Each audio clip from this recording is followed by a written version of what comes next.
ওঠো ওঠো ওঠো রোজাদার, সেহরির হলো সময়, খোলো খোলো দ্বার। বাতাস ডাকে তোমায়, ডেকে যায় তারকারা, আসমানে আছে যত আলোকিত ফেরেশতারা। ওঠো ওঠো ওঠো রোজাদার, সেহরির হলো সময়, খোলো খোলো দ্বার। আসসালামু আলাইকুম ওয়া রাহমাতুল্লাহি ওয়া বারাকাতুহু। আলহামদুলিল্লাহি কাফা ওয়া সালামুন আলা ইবাদিহিল্লাযীনা ইসতাফা, আম্মা বা'দ। দেশ ও বিদেশ থেকে এনটিভির পর্দায় যারা দেখছেন এই সেমি স্টিল নিবেদিত বরকতময় সাহারি অনুষ্ঠান, আমি শুরুতেই এই সেমি নাবুল হক আপনাদেরকে জানাচ্ছি প্রাণ ঢালা অভিনন্দন এবং শুভেচ্ছা। প্রিয় দর্শক, অনুষ্ঠানের powered by Shahjalal Islami bank PLC, co sponsor Al Arafah Islami bank PLC এবং মুসলিম পাঞ্জাবি। অনুষ্ঠানের শুরুতেই আমরা শুনব মহাগ্রন্থ কোরআনুল কারীমের তেলাওয়াত এবং তাফসীর। সেহরির হলো সময়, খোলো খোলো দ্বার। أعوذ بالله من الشيطان الرجيم.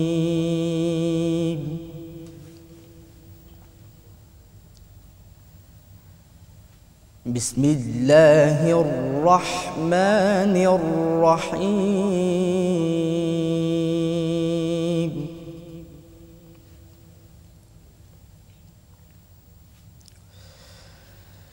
أفرأيت من اتخذ إلهه هواه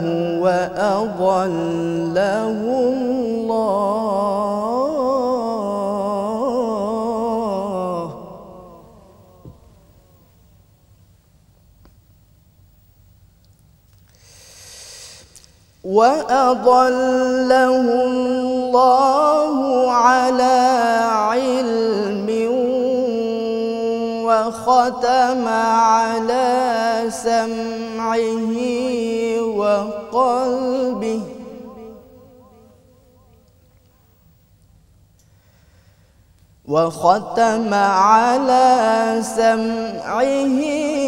وقلبه وجعل على بصره غشاوة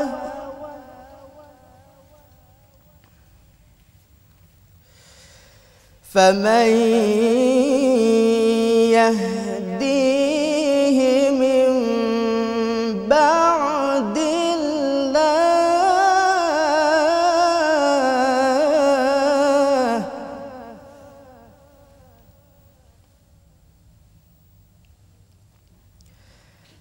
أفلا تذكرون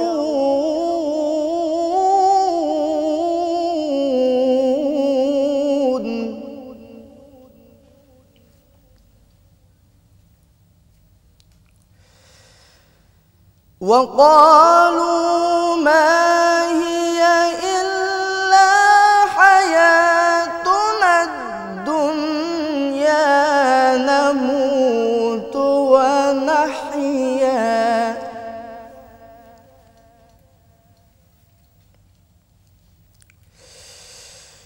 نموت ونحيا وما يهلكنا إلا الدهر وما لهم بذلك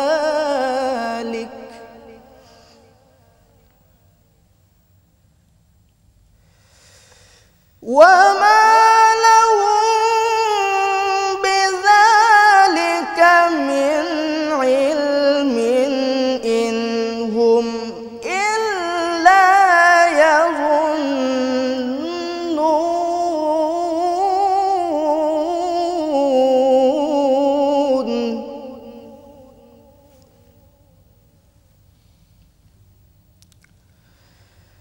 وإذا تتلى عليهم آياتنا بينات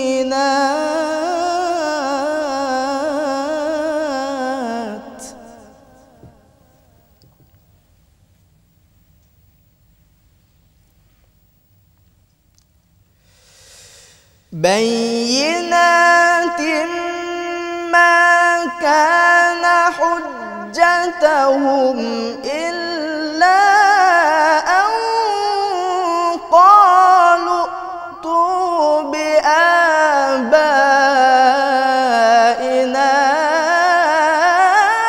إن كنتم صادقين.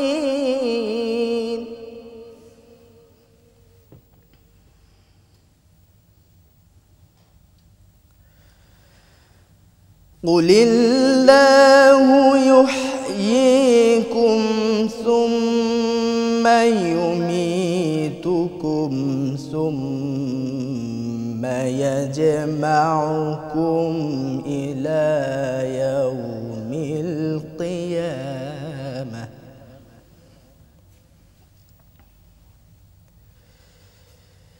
ثم يجمعكم إلى يوم القيامة لا ريب فيه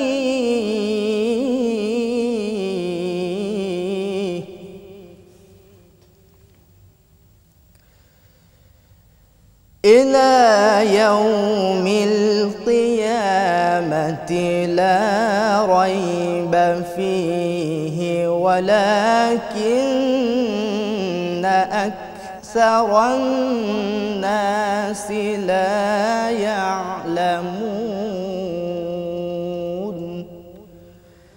صدق الله العظيم. সাহরির হলো সময়, খোলো খোলো দ্বার। আসসালামু আলাইকুম রহমতুল্লাহ বারাকাত।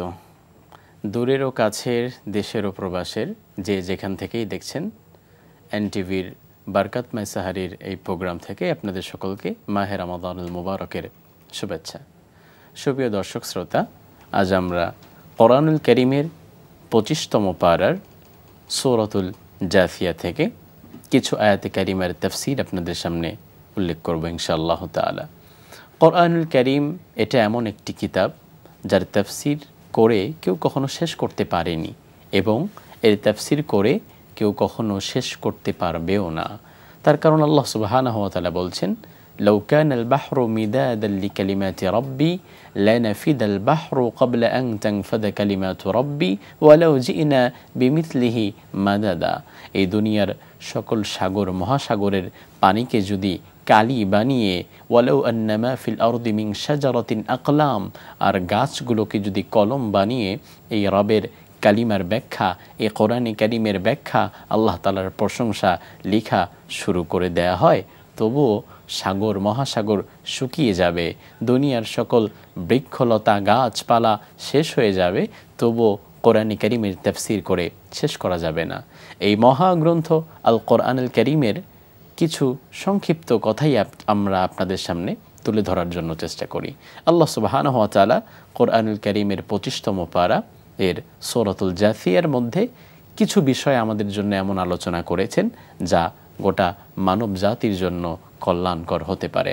আল্লাহ সুবহানাহু ওয়া তাআলা এখানে দুনিয়ার কাফের মুশরিক, বিশেষত যারা অ্যাথিস্ট, যারা নাস্তিক, যারা বলে আমরা যা দেখি না তা বিশ্বাস করি না, আমরা পরকাল বিশ্বাস করি না, আমরা হাসর বিশ্বাস করি না, আমরা কিয়ামতের আযাব বিশ্বাস করি না, এই কেন্দ্রিক কথা যারা বলে তাদের কিছু গুণ এবং তাদের কথা এবং তাদের পরবর্তী অবস্থা কি হতে পারে সে বিষয়ে আল্লাহ সুবহানাহু ওয়া তাআলা আলোচনা করেছেন।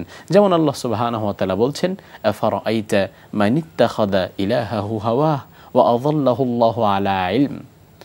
অর্থাৎ দুনিয়াতে এমন কিছু মানুষ থাকবে যাদেরকে নবী আপনি দেখবেন তারা আমি আল্লাহ সুবহানাহু ওয়া তাআলার গোলামি করছে না, তারা আমি আল্লাহর ইবাদত করছে না, মানিত্তাখাযা ইলাহাহু হাওয়া, বরং তারা তাদের রব বানিয়ে নিয়েছে তাদের প্রবৃত্তিকে, নফসকে, খায়সাতকে। অর্থাৎ আমি আল্লাহ সুবহানাহু ওয়া তাআলা বলছি এটা হালাল, এটা করো, এটা হারাম, এখান থেকে বেঁচে থাকো, এটা ফরজ, এটা তোমাকে করতেই হবে। কিন্তু দুনিয়ার এমন কিছু মানুষ থাকবে যারা আমি আল্লাহ সুবহানাহু ওয়া তাআলার গোলাম হয়ে এই কাজগুলো এভাবে না করে বরং মন যা সায় দেবে সেই কাজই তারা করে। বরং মন যদি বলে এটা করো, তাহলে তখন তারা এটা করে।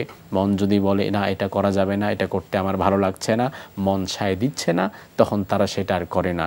কিন্তু প্রিয় ভাইরা আমার, আমরা তো নফসের গোলাম না, আমরা তো আমাদের প্রবৃত্তির গোলাম না। প্রবৃত্তি দ্বারা, নিজের মন দ্বারা যেই মানুষ কন্ট্রোল হতে থাকে, সেই মানুষ গোমরাহ হওয়ার সম্ভাবনা সবচাইতে বেশি। কিন্তু আপনাকে আল্লাহ সুবহানাহু ওয়া তাআলার ওয়াহির বিধান দ্বারা আপনাকে পরিচালিত হতে হবে, তাহলে আপনি কখনো গোমরাহ হবেন না। কেউ যদি নফসের গোলাম হয়ে যায়, তাহলে মানিত্তাখাযা ইলাহাহু হাওয়া, সে তখন তার কুপ্রবৃত্তির অনুসরণ করতে লাগলো, সে তখন তার প্রবৃত্তিকে তার আল্লাহ বানিয়ে নিল, ইলাহ বানিয়ে নিল। ফলশ্রুতিতে তখন তার অবস্থাটা যেটা হবে, আল্লাহ সুবহানাহু ওয়া তাআলা বলছেন ফাআযাল্লাহুল্লাহ, আল্লাহ সুবহানাহু ওয়া তাআলা নিজে তাকে গোমরা করে দেন। ভালো করে বুঝবেন, আল্লাহ সুবহানাহু ওয়া তাআলা হিদায়াত দেওয়ার মালিক। এখন হিদায়াত দেওয়ার মালিক যিনি, তিনি যদি কখনো গোমরা করে দেয়, তাহলে অবস্থাটা কতটা ভয়াবহ।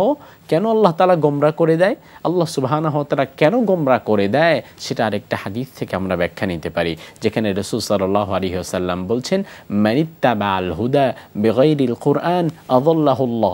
কেউ যদি দুনিয়ার জমিনে কোরআন ছাড়া অন্য কোথাও হিদায়াত তালাশ করে, সরল সঠিক পথের সন্ধান চায়, ফাআযাল্লাহুল্লাহ, আল্লাহ সুবহানাহু ওয়া তাআলা নিজে তাকে গোমরা করে দেয়।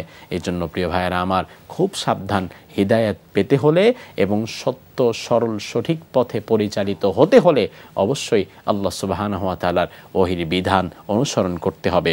এরপরে আল্লাহ সুবহানাহু ওয়া তাআলা বলছেন ওয়া খাতামা আলা কলবিহি, আমি আল্লাহ সুবহানাহু ওয়া তাআলা তাদের হৃদয়ে মোহর মেরে দেই, আলা সামঈ, তাদের কর্ণকুহরে মোহর মেরে দেই, ওয়াজআলা আলা বাসারিহি গিশাওয়া, তাদের চোখের মধ্যে আমি আল্লাহ তাআলা পর্দা টেনে দেই, যার ফলে দুনিয়ার সব কিছু শুনবে কিন্তু কালামে হাকিম তারা শুনবে না, দুনিয়ার সব বুঝবে কিন্তু কোরআনের কথা তারা বুঝবে না, দুনিয়ার সব তারা দেখবে কিন্তু ইনসাফের চশমা তাদের চোখে থাকবে না, বরং তাদের চোখ হয়ে যাবে বায়াস, চোখের মধ্যে কালো চশমা থাকবে, তারা শুধুমাত্র অন্ধকারটাকেই দেখতে থাকবে। এরপরে আল্লাহ সুবহানাহু ওয়া তাআলা বলছেন ফামান ইয়াহদিহি মিন বাদিল্লাহ, আমি আল্লাহ সুবহানাহু ওয়া তাআলা যদি কাউকে গোমরা করি, তাহলে আমি আল্লাহ তাআলা যদি কাউকে হেদায়েত না দেই, আমি আল্লাহর পরে আর কে আছে তোমাকে হেদায়েত দেওয়ার?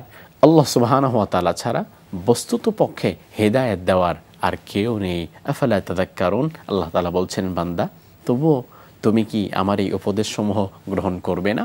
এরপরে আল্লাহ সুবহানাহু ওয়া তাআলা পরবর্তী আয়াতে দুনিয়ার নাস্তিকদের গালে যেন একটা চপেটাঘাত করলেন। আল্লাহ সুবহানাহু ওয়া তাআলা বললেন ওয়াকালু মা হিয়া ইল্লা হায়াতুনা দুনিয়া নামুতু ওয়া নাহইয়া ওয়া মা ইউহলিকুনা ইল্লা দাহর।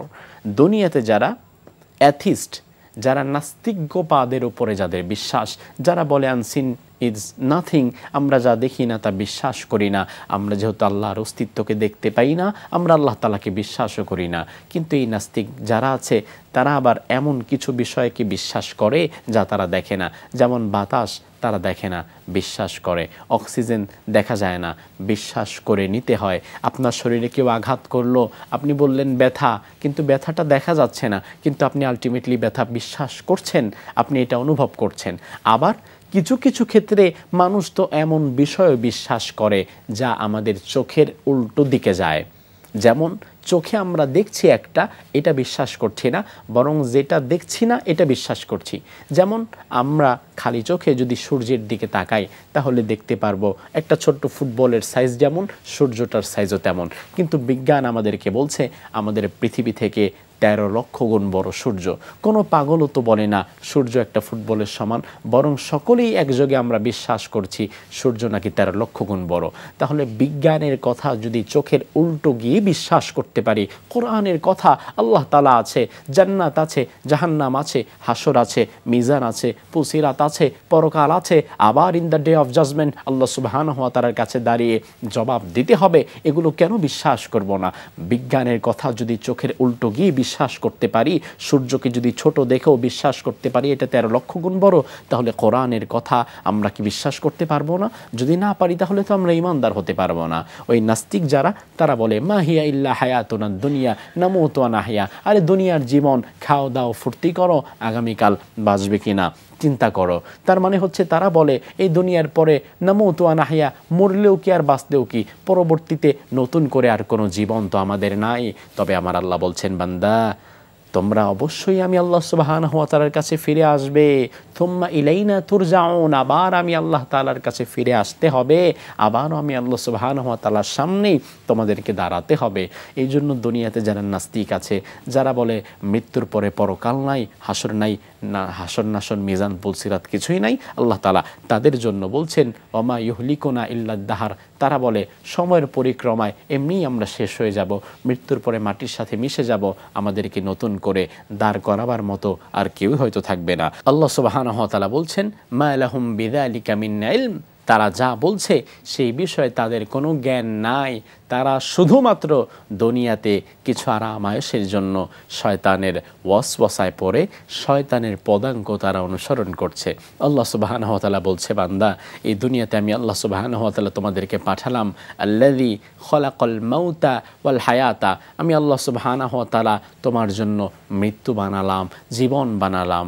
তোমাকে আমি আল্লাহ সুবহানাহু ওয়া তাআলা আলমে আরওয়াহ থেকে মাতৃগর্ভে পাঠালাম, মাতৃগর্ভ থেকে তোমাকে দুনিয়াতে পাঠালাম, লম্বা একটা জিন্দেগি দিলাম। এই হায়াতে জিন্দেগি কেন দিলাম জানো?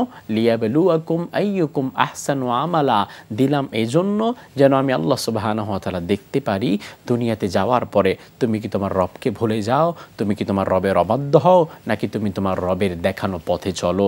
এজন্যই তো আমি দুনিয়াতে তোমাকে পাঠিয়েছি অল্প সময়ের জন্য, দিন শেষে আবারও তোমাকে আমি আল্লাহ সুবহানাহু ওয়া তাআলার কাছে ফিরে আসতে হবে।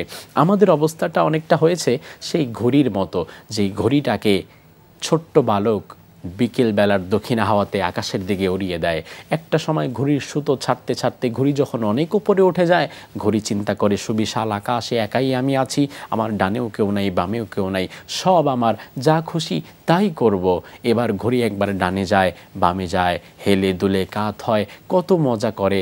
ঘড়ি চিন্তা করে আমাকে নিচের দিকে নামাবার মতো আর তো কেউ নাই, আর আমাকে কোনো দিন জমিনে ফিরতে হবে না। কিন্তু আল্লাহ সুবহানাহু ওয়া তাআলা বলছে, বান্দা না, ওই ঘড়ির দিকে তাকাও, ওই ঘড়িকে ঠিকই সন্ধ্যাবেলায় তার মালিক যখন আবার নাটায়ের মধ্যে সুতাকে পেঁচানো শুরু করে দেয়, অনিচ্ছা সত্ত্বেও ঘুরি আবার জমিনে নেমে আসে। তোমার সুতাটাও তো আমি আল্লাহ সুবহানাহু ওয়া তাআলার হাতে, আমি আল্লাহ যেদিন টান দেব, ইলাইনা তুরজাউন, আবার আমার কাছে তোমাকে প্রত্যাবর্তন করতে হবে।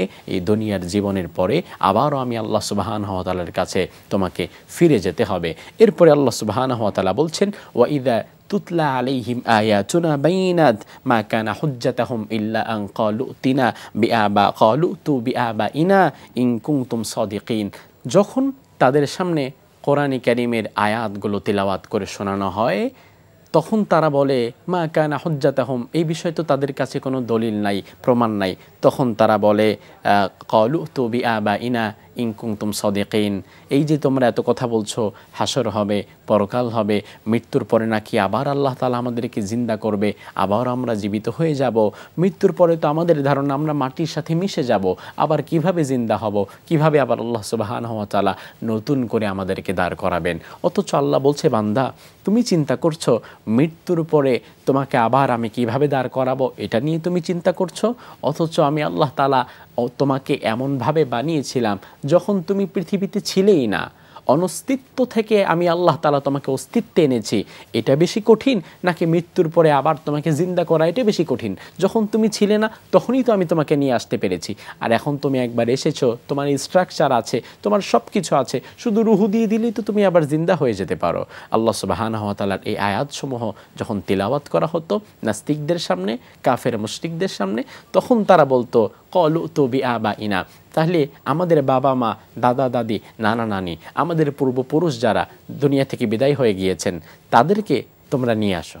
আল্লাহ সুবহানাহু ওয়া তাআলা পরিশেষে আমাদেরকে বুঝিয়ে দিচ্ছেন, বান্দা দুনিয়াতে শয়তানের ধোকায় পড়ে এই নাস্তিক্যবাদ গ্রহণ করা যাবে না।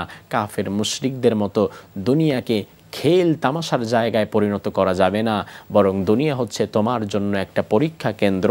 এই পরীক্ষা কেন্দ্রে ধৈর্য সহকারে তোমাকে পরিপূর্ণ মনোযোগ সহকারে পরীক্ষা দিতে হবে, কারণ তোমার রেজাল্ট শিট প্রকাশ পাবে, এরপরে তোমার সফলতা এবং ব্যর্থতা নির্ণয় হবে। সুপ্রিয় বন্ধুরা আমার, আল্লাহ সুবহানাহু ওয়া তাআলা দুনিয়ার এই পরীক্ষা কেন্দ্রে আমাদের সকলকে সফল হওয়ার তৌফিক দান করুক, যে সফলতার পরিপূর্ণ মান এবং পরিপূর্ণ দাম আমরা পাবো পরকালীন জীবনে। আল্লাহ সুবহানাহু ওয়া তাআলা কোরআনুল কারীমের এই সুন্দর সংক্ষিপ্ত তাফসীরের উপরে আমাদের আমল করার তৌফিক দান করুক। আসসালামু আলাইকুম ওয়া রাহমাতুল্লাহি ওয়া বারাকাতুহু। প্রিয় দর্শক, এ পর্যায়ে রয়েছে বিষয়ভিত্তিক আলোচনা, আর আজকের বিষয়টি হচ্ছে একজন মুসলমান আর একজন মুসলমানের আয়না স্বরূপ।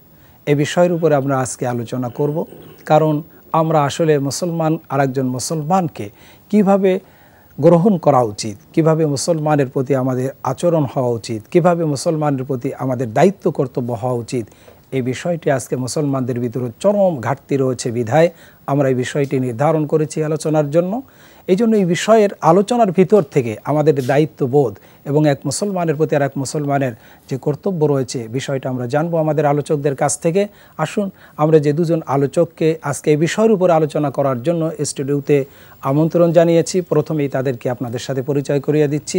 আমার ডান দিক থেকে রয়েছেন বিশিষ্ট ইসলামী চিন্তাবিদ জনাব মাওলানা মুফতি গোলাম কবির আজহারি। আসসালামু আলাইকুম ওয়া রাহমাতুল্লাহি ওয়া বারাকাতুহু। এরপরে রয়েছেন বিশিষ্ট ইসলামী চিন্তাবিদ, বিশিষ্ট মিডিয়া ব্যক্তিত্ব জনাব মাওলানা মুহাদ্দিস মাহমুদুল হাসান। আসসালামু আলাইকুম ওয়া রাহমাতুল্লাহি ওয়া বারাকাতুহু। ওয়ালাইকুম আসসালাম ওয়া রাহমাতুল্লাহি ওয়া বারাকাতুহু। আপনি কেমন আছেন? আলহামদুলিল্লাহ। আপনার কাছে প্রশ্ন হচ্ছে, একজন মুসলমান আর একজন মুসলমানের আয়না স্বরূপ। আজকে এই জিনিসটা আমরা ভুলে গিয়েছি। আমরা আছি যে এক মুসলমান আর এক মুসলমানের কীভাবে ক্ষতি করব, একজনের দোষ কিভাবে সরায় বেড়াবো, কিভাবে করে মুসলমানদের ভিতরে সম্পর্ক নষ্ট হবে, আমরা এটা ভালো করে রপ্ত করেছি আমাদের চরিত্রের ভিতরে। কিন্তু এক মুসলমান আর এক মুসলমানের আয়না স্বরূপ বিশ্ব নবী বললেন, সেখানে আমরা যেতে পারিনি। এই বিষয়টি আপনি কিভাবে বলতে চান? বিসমিল্লাহ, আলহামদুলিল্লাহ, ওয়াসসালাতু ওয়াসসালামু আলা রাসূলিল্লাহি ওয়া বাদ। আপনি একটি চমৎকার বিষয়ের উপস্থাপনা করেছেন। এই বিষয়ের যেই আপনি শিরোনাম দিয়েছেন, এই শিরোনামটি মূলত নবী করিম সাল্লাল্লাহু আলাইহি ওয়াসাল্লামের হাদিস। জি, নবী করিম সাল্লাল্লাহু আলাইহি ওয়াসাল্লাম বলেছেন, আল মুমিন মিরআতু আখিহিল মুমিন। জি, আও কামা ক্বালা রাসূল সাল্লাল্লাহু আলাইহি ওয়াসাল্লাম। হুজুর সাল্লাল্লাহু আলাইহি ওয়াসাল্লাম বলেছেন, একজন ঈমানদার মুসলমান, তার জন্য সে অপর মুসলিম ভাইয়ের জন্য আয়না স্বরূপ। এখানে শুধু আয়না বলা হয় না, এখানে মিরআতুন বলা হয়েছে। মিরআত মানে হচ্ছে আরবি গ্রামার ব্যাকরণ অনুযায়ী এটাকে বলা হয় যন্ত্রবাচক বিশেষ্য, মানে বড় ধরনের, ইসমে আলা বলা হয়। তার অর্থ হলো একজন ঈমানদার আরেকজন ঈমানদারের জন্য বড় একটি আয়না স্বরূপ। বড় আয়না, ছোটোখাটো আয়না নয়, কারণ ছোটোখাটো আয়না দিয়ে কিন্তু আপনি সব কিছু দেখতে পারবেন না। কারণ যে আয়না দিয়ে চেহারাটাই দেখা যাবে না, সেটা দিয়ে আপনি পুরো বডি কীভাবে দেখবেন? বিরাট বড় একটা আয়না, মানে বিরাট বড় আয়না যেরকম আপনার দোষ ত্রুটি একবারে ধরিয়ে দেয়, কোথাও কি সমস্যা আছে। যেমন আমরা যখন আয়নার সামনে দাঁড়াই, তখন আয়না আমাদেরকে বলে দেয় যে আমাদের কোন জায়গা দিয়ে টুপি বাঁকা হয়ে আছে, কোন জায়গায় পাঞ্জাবি বাঁকা হয়েছে, কোন জায়গায় বুতাম লাগানো হয় নাই, কোন জায়গায় কি আঁকা বাঁকা আছে কিনা, দোষ ত্রুটি ধরিয়ে দেয়। অনুরূপভাবে নবী করিম সাল্লাল্লাহু আলাইহি ওয়াসাল্লাম বলেছেন, ইযা রাআ ফীহি আইবান আসলাহু। এই আয়নাটা যখন সে দেখবে, একজন ঈমানদার যখন আরেকজন ঈমানদারকে দেখবে, তখন দোষ ত্রুটি দেখা মাত্রই সে তাকে সংশোধন করে দিবে। এই ক্ষেত্রে আমরা একজন ঈমানদারের সাথে আরেকজন ঈমানদারের যে সম্পর্কটা, এই সম্পর্কটাই হচ্ছে প্রণিধানযোগ্য ব্যাপার। আল্লাহ সুবহানাহু ওয়া তাআলা কোরআনুল কারীমে বলেছেন, ইন্নামাল মুমিনুনা ইখওয়া। অবশ্যই একজন ঈমানদার আরেকজন ঈমানদারের পরস্পর ভাই। এই যে ভ্রাতৃত্বের সম্পর্ক, ইখওয়া ঈমানিয়া বলা হয় এটাকে, ঈমানের সম্পর্ক। এটা কিন্তু বংশধরের সম্পর্কের চাইতে আরও বেশি মজবুত এবং সুদৃঢ়। এই জন্য আমরা দেখতে পাই যে সকল সাহাবায়ে কেরাম মক্কা ছেড়ে হিজরত করে মদিনায় চলে গেলেন, মদিনায় চলে যাওয়ার পর ওনাদের কিন্তু বাড়িঘর জায়গা জমি কোনো কিছু ছিল না। মদিনার আনসার সাহাবায়ে কেরাম ওনারা ওনাদেরকে জায়গা দিলেন, জমি দিলেন, থাকার ব্যবস্থা করে দিলেন, খাবারগুলো ভাগ করে দিলেন। এমনকি যার একাধিক স্ত্রী ছিল, তালাক দিয়ে ইদ্যত পালন করে ওই ভাইয়ের সাথে বিবাহ বন্ধনে আবদ্ধ করিয়ে দিলেন। সুবহানাল্লাহ। তাহলে আমরা বুঝতেই পেরেছি ভ্রাতৃত্বের সম্পর্কটা কীরকম সুদৃঢ় এবং কত মজবুত। এবং এই ভ্রাতৃত্বের যে সম্পর্কে নবী করিম সাল্লাল্লাহু আলাইহি ওয়াসাল্লাম আরও বলেছেন যে আল মুসলিম মান সালিম আল মুসলিমুনা মিন লিসানি ওয়া ইয়াদি। একজন প্রকৃত ঈমানদার তো সেই ব্যক্তি যার হাত এবং জবানের অনিষ্ট থেকে অন্য ঈমানদাররা নিরাপদ থাকে, অর্থাৎ সে কখনো তার অন্য ভাইকে ক্ষতি সাধন করে না। জি, আপনার কাছে ইনশাআল্লাহ আবারও আসবো। আমি যাচ্ছি মাওলানা মাহমুদুল হাসান সাহেবের কাছে, যে এই যে সুন্দর করে বললেন একজন মুসলমান আর একজন মুসলমানের প্রতি হাদিসে, ইসলামে, কোরআনে অসংখ্য দায়িত্ব কর্তব্য দিয়েছে। এবং আমরা জানি আমাদের দিনটাই হচ্ছে কল্যাণকর দিন, আর দিন আর নাসিহা। সুতরাং এই দিনের যারা মুসলমান, তারা যে কতটা কল্যাণকামী হাদিসের পাতায় পাতায় রয়েছে, বিষয়টা যদি আপনি মুহাদ্দিস হিসাবে দর্শকদের জন্য। জি, আলহামদুলিল্লাহ, ওয়াসসালাতু ওয়াসসালামু আলা রাসূলিল্লাহি ওয়া বাদ। আসলে মুসলিমদের পারস্পরিক সম্পর্কের ব্যাপারে আল্লাহ সুবহানাহু ওয়া তাআলা কোরআনে কারীমে বলেছেন, রুহামা বাইনাহুম। আশিদ্দা ওয়াল কুফার রুহামা উবাইনাহুম, তারা কাফেরদের প্রতি, অবিশ্বাসীদের প্রতি এবং যারা আল্লাহদ্রোহী তাদের প্রতি তারা পরস্পরে কঠোর হস্ত। এ ব্যাপারে কোনো ধরনের মানে মিনিমাম অন্তত ছাড় দেওয়ার কোনো সুযোগ নেই। সাহাবায়ে কেরাম দেননি, আল্লাহ রাসূল দেননি। কিন্তু ইমানদাররা ইমানদারের পারস্পরিক সম্পর্কের ব্যাপারে তারা খুবই সৌহার্দ্যপূর্ণ এবং তারা দয়াদ্র এবং দয়াশীল। এখন দেখুন, আপনি যে টপিকটা নির্ধারণ করেছেন যে একজন মুমিনের জন্য আয়না স্বরূপ, এটা কখন হবে? যখন তার ভিতরে ইসলাহিয়াতের চিন্তা থাকবে। আমি যখন নিজেকে নিয়ে যখন আমি চিন্তা করবো যে আসলে আমি একজন মানুষ, আমি একজন ইমানদার, আমার ইমানদার ভাইয়ের প্রতিও আসলে আমার কিছু দায় দায়িত্ব রয়েছে। আমরা সকলে মিলে একটি সমাজ, সকলে মিলে একটি আমরা উখওয়া আর ইসলামিয়া, উখওয়া দীনিয়া, এইটা যখন আমরা ভাববো তখনই কিন্তু আসলে আরেকজন মানুষের প্রতি আমার সহমর্মিতা সেটা আমার ফুটে উঠবে। দেখুন, নবীজি সাল্লাল্লাহু আলাইহি ওয়াসাল্লাম তিনি বিদায় হজের ময়দানে তিনি যে কথাটি বলেছিলেন, ঐতিহাসিক কথা, এই কথা পৃথিবীর কোনো নেতা, এই কথা পৃথিবীর কোনো মানে রাষ্ট্রপ্রধান আজও পর্যন্ত বলতে পারেননি, কার্যকর করতে পারেননি, যেটা আল্লাহ রাসূল করেছেন। ইন্না দিমাআকুম ওয়া আমওয়ালাকুম ওয়া আরাদাকুম হারামুন আলাইকুম কাহুরমাতি ইয়াউমিকুম হাদা ফি বালাদিকুম হাদা ফি শাহরিকুম হাদা। আজকের এই দিনটা যেমন পবিত্র, এই মাসটা যেমন পবিত্র, এই আরাফার ময়দান যেমন পবিত্র, ঠিক তোমাদের জন্য একে অপরের সম্পদ, তোমাদের রক্ত এবং তোমাদের মর্যাদা একে অপরের জন্য পবিত্র, এবং এটি মানে অন্যায়ভাবে এটা লঙ্ঘন করে এটা হারাম তোমাদের জন্য। তো এই দিক থেকে আমরা দেখি হাদিসের নবী সাল্লাল্লাহু আলাইহি ওয়াসাল্লাম বিভিন্ন হাদিসের মধ্যে বলেছেন যে আল মুসলিম আখুল মুসলিম লা ইয়াদলিমুহু ওয়া লা ইসলিমুহু ওয়া মান কানা ফি হাজাতি আখিহি কানা আল্লাহু ফি হাজাতিহি। একজন মুমিন একজন মুমিনের জন্য ভাই এবং তারা একে অপরের সহযোগিতা এগিয়ে আসবে, যে কোনো প্রয়োজনে এগিয়ে আসবে। একজন মুমিন যখন আরেকজন মুমিনের হাজত পূরণের জন্য এগিয়ে আসে, আল্লাহ সুবহানাহু ওয়া তাআলা তার হাজত দূর করে দেন, পূরণ করে দেন। সেই জন্যে আমাদের উচিত সহমর্মিতা, যেটা এই মাসেও আমরা শিক্ষা পাই, শাহরুল মুআসাত, আমাদেরকে সহমর্মিতা, অর্থাৎ আমি শুধু একাই ভালো থাকবো না, একা ভালো খাবো না, একা ভালো মর্যাদা নিয়ে থাকবো এমনটা না। আমার প্রতিবেশী, আমার আশেপাশের লোকজন, আমার ভাই, আমার ভ্রাতৃত্ব বন্ধনে যারা আবদ্ধ, আমার দিনী ভাই, আমার আত্মার সম্পর্কের ভাই যারা, তারা কী অবস্থায় আছেন, তারা কোন বিপদে আছেন, তারা মুসিবতে আছেন, তার পরিবারটা কেমন আছে, আমার ভাই মাজলুম অবস্থায় আছে, তার পরিবারটা কেমন করে চলে, আমার ভাই আজকে জুলুমের শিকার হয়ে আছেন, তার পরিবারগুলো কি করে চলে, সংসারটা কেমন করে চলে, এই ব্যাপারে দায়িত্ব নেওয়া আমাদের প্রত্যেক ইমানদারের জন্য আমাদের দায়িত্ব রয়েছে।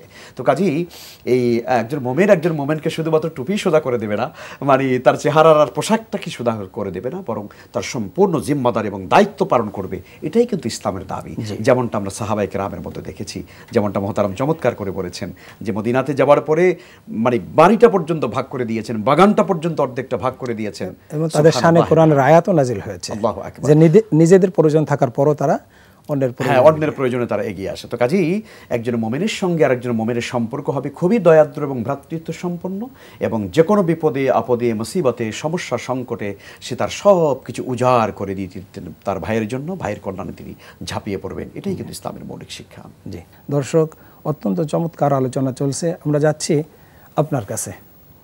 জি, শায়েখ সুন্দর করে বলেছেন, এবং হাদিস শরীফে আছে যে একজন মুসলমান আর একজন মুসলমানের দোষ খুঁজে বেড়াবে না, তাকে অপমান করবে না, তার জন্য গীবাত করবে না।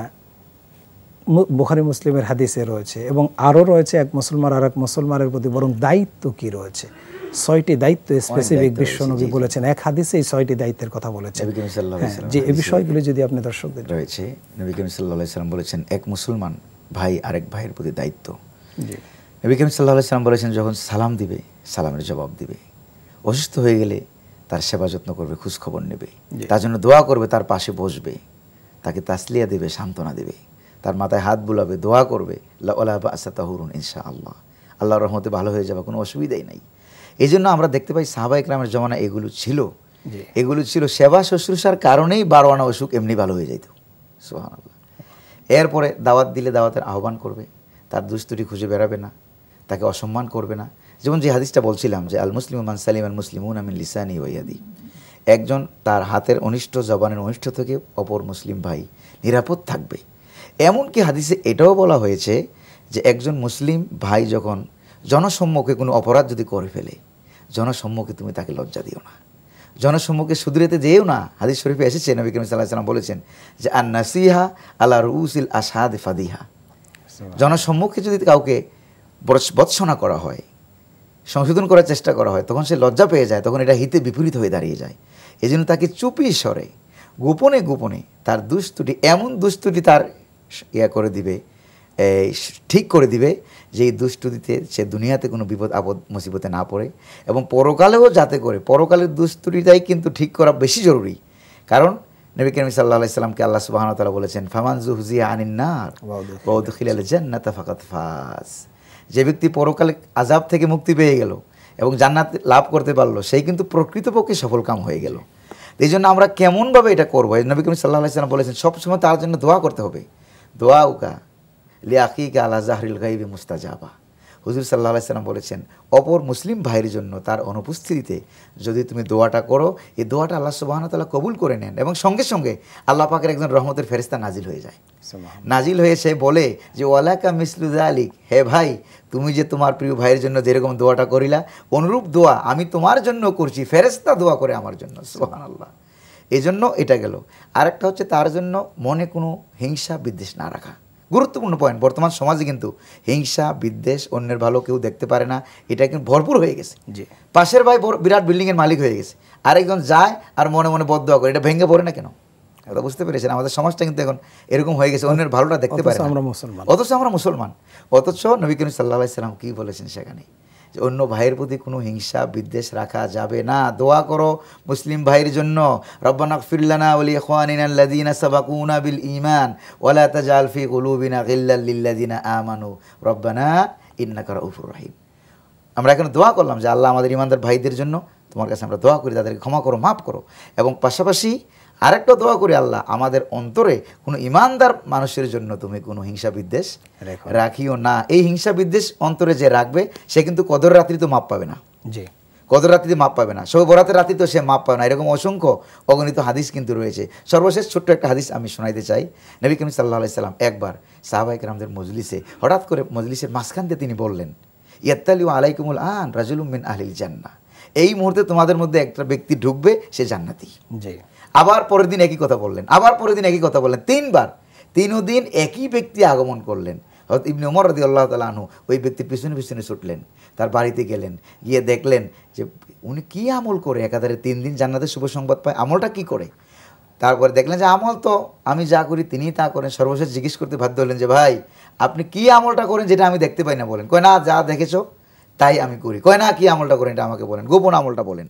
তখন তিনি বললেন যে ভাই আমার গোপন আমল সম্পর্কে প্রশ্ন করেছো, আমার গোপন আমল একটা আছে, যে আমি একটাই আমার গোপন আমল আছে, যে আমি যখন ঘুমিয়ে যাই, বিছানায় যখন আমি শয়ন করি, যখন ঘুমিয়ে যাই, ওয়ালাকিন্নী আবিতু ওয়া লাইসা ফি কলবি শাইউন আলা আহাদিম মিনাল মুসলিমিন। সুবহানাল্লাহ। আমি ঘুমিয়ে যাই, আমার অন্তরে কোনো ঈমানদার মুসলমানের প্রতি কোনো হিংসা বিদ্বেষ থাকে না। এই কথা শোনার পর হুজুর বললেন যে ফাবিহাযা বালাগা মা বালাগা, এই কারণেই সে জান্নাতের শুভ সংবাদ ট্রিপল 3 বার পেয়েছে। সুবহানাল্লাহ। সুবহানাল্লাহ। আপনাকে অসংখ্য ধন্যবাদ।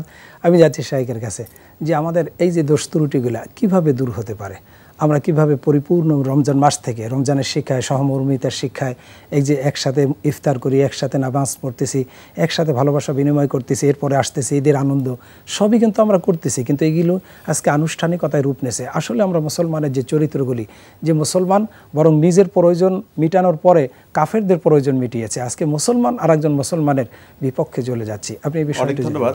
আমাদের আসলে এই উখুওয়াতকে বৃদ্ধি করার জন্য রমাদান একটি বিরাট আমাদের জন্য সুযোগ সৃষ্টি করে দেয়, এবং এটা আমাদের জন্য একটা ট্রেনিং কোর্স হিসাবে কাজ করে, যে আমরা একসঙ্গে ইফতার করি, একসঙ্গে সাহারি করি, একসঙ্গে তারাবির সালাত আদায় করি, একসঙ্গে আমরা সম্মিলিত অনেক ইবাদত করি। দেখুন, আসলে মানুষ যখন মানুষকে মানবিক মর্যাদা দিতে শিখবে, তখনই সে কিন্তু কাউকে সম্মান করতে জানবে। মানবিক মর্যাদাটা একটা ইসলামের গুরুত্বপূর্ণ ব্যাপার। এটা যখন আমাদের কাছ থেকে উঠে যায়, তখন মানুষকে আর মানুষ হিসাবে স্বীকৃতি দিতে চায় না, তখন ওই আত্মসম্মান এবং মর্যাদার ব্যাপারটা তখন দূরে সরে যায়। দেখুন, আজকে আমাদের এই আপনি যেটি বলেছেন যে আমরা কি করে আসলে মহব্বতটাকে বাড়াতে পারি, আল্লাহ সুবহানাহু ওয়া তাআলা কোরআনে কারিমে পরিষ্কার করে বলেছেন, আমাদের ইত্তিহাদ, আমাদের ভালোবাসা, আমাদের ঐক্য তখনই হবে যখন আমরা সকলের কেন্দ্রবিন্দু হবে একটা। সেটা হচ্ছে ওয়াতাসিমু বিহাবলিল্লাহি জামিআ ওয়া লা তাফাররাকু। আল্লাহর রজ্জুকে সকলে মিলে ধরতে হবে। আমি ধরুন কোরআনে কারিম ধরার চেষ্টা করছি না, আপনি করছেন, তো আপনার সঙ্গে আবার কেমন করে হবে ঐক্য? হবে না। তো এই জন্য একজন মুসলিম আরেকজন মুসলিমের সঙ্গে তখনই তার সৌহার্দ্য, ভ্রাতৃত্ববোধ, ভালোবাসা তৈরি হবে যখন প্রত্যেকের টার্গেট হবে এক, যে আমরা হৃদয় মাওলা, হৃদয় এলাহি চাই, আর সেটা চাওয়ার জন্য আমরা সকলে মিলে আল্লাহর রজ্জুকে ঐক্যবদ্ধভাবে ধারণ করতে চাই। আল্লাহ যেমনটা বলেছেন ওয়াতাসিমু বিহাবলিল্লাহি জামিআ ওয়া লা তাফাররাকু, তোমরা আল্লাহর রশ্মিকে, আল্লাহর রজ্জুকে ঐক্যবদ্ধভাবে ধারণ স্মরণ করো, পরস্পর বিচ্ছিন্ন হইও না। এই জন্য আমরা ভালোবাসা তখনই তৈরি হবে যখন আমরা সকলে মিলে এক আত্মা নিয়ে, একটি দিল নিয়ে, একটা মানে চেতনা নিয়ে আমরা যখন সামনে আগাতে পারবো, তখন আমাদের মধ্যে কোনো বিভেদ থাকবে না, আমাদের ভিতরে কোনো ঝগড়া ফাসাদ থাকবে না। আজকে দেখতে পাচ্ছি আমরা সময়ের এই পট পরিবর্তনে আলেমের সঙ্গে ঝগড়া করছি, আমরা বক্তার সঙ্গে ঝগড়া করছি, দায়ীর সঙ্গে ঝগড়া করছি। কেন করছি আমরা? আমি নিজেই ভালো অন্যের চাইতে না, এটা কখনো হওয়া উচিত নয়। নবীজি সাল্লাল্লাহু আলাইহি ওয়াসাল্লাম সেই জন্য আমাদের কয়েকটা সুন্দর কার্যকর পদক্ষেপ নিতে বলেছেন।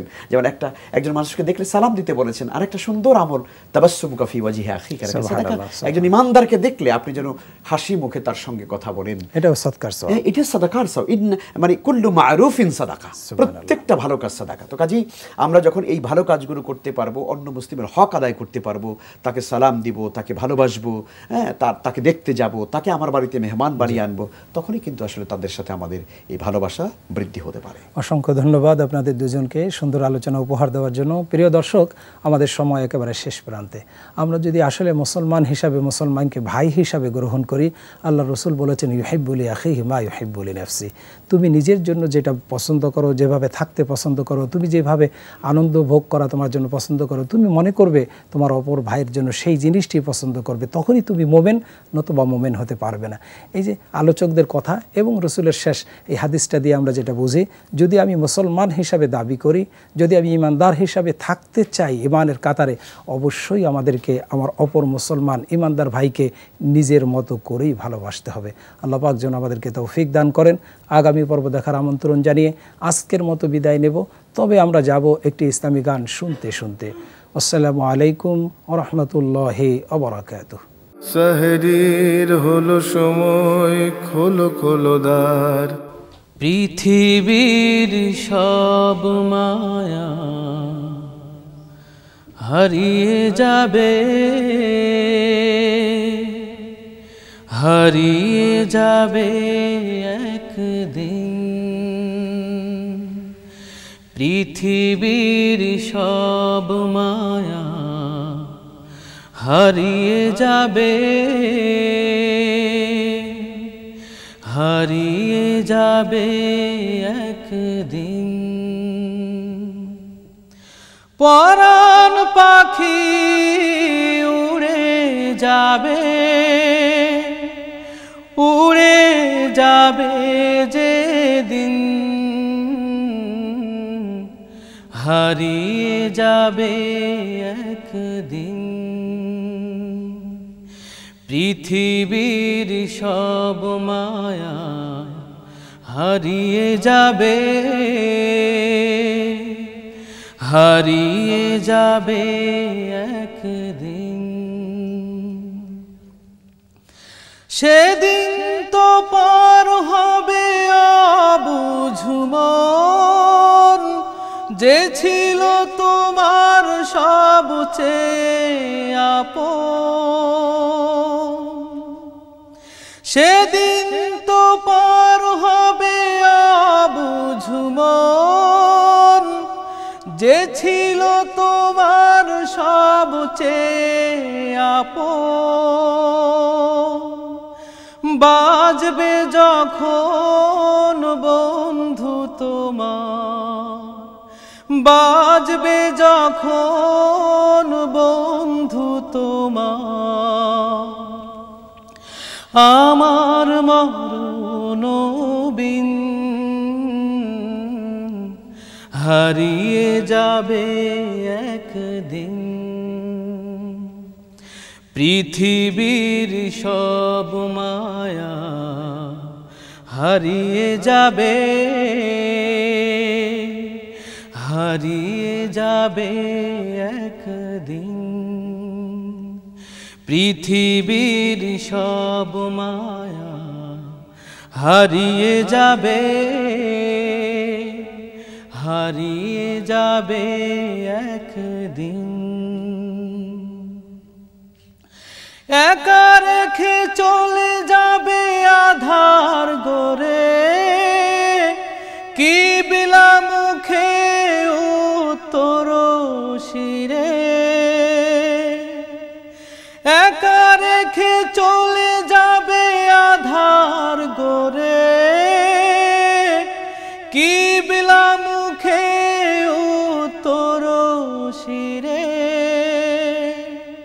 আল্লাহ ছাড়া থাকবে না কেউ, আল্লাহ ছাড়া থাকবে না কেউ, আপন তোমার সেদিন হারিয়ে যাবে একদিন। পৃথিবীর সব মায়া হারিয়ে যাবে, হারিয়ে যাবে একদিন। পরাণ পাখি উড়ে যাবে, পরাণ পাখি উড়ে যাবে, উড়ে যাবে যেদিন হারিয়ে যাবে একদিন। পৃথিবীর সব মায়া হারিয়ে যাবে, হারিয়ে যাবে